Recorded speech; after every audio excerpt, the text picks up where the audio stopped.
I must, for myself, examine the reasons I left the comfort of Kaldahar for a journey to Deeping Dale, the place of Isilor's birth. It is much like the assignments given to me by Uncle Oswald and Isilor himself.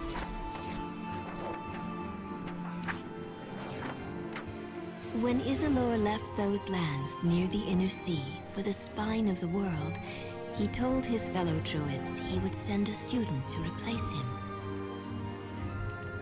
This, I told myself, was why I left. But now, as I sit by the warmth of a fire in Mirabar, I realize what Isilor must have already known. I remember the details vividly. It started many years ago. The year was 1310 Dale Reckoning, when scouts from Burn Shander, the largest of the 10 towns, first reported sighting goblin warbands.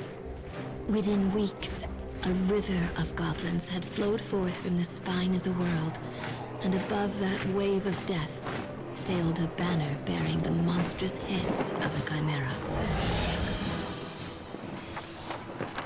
The militiamen of the 10 towns would have been the Dale's only defense had the forces of fate been against Burn Shander.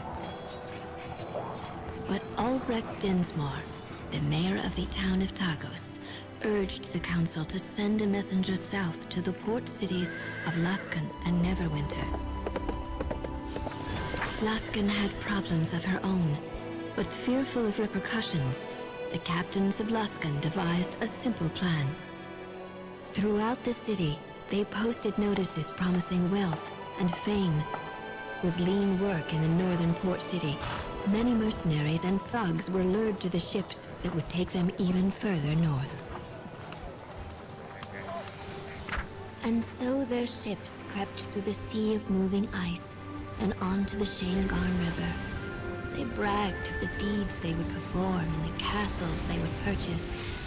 Lost in their reverie, they were blind to the throngs of goblins and orcs that lay in wait. Only a few ships survived the assault. Those that continued up the river watched as the town of Bremen burned. One of the 10 towns had already fallen.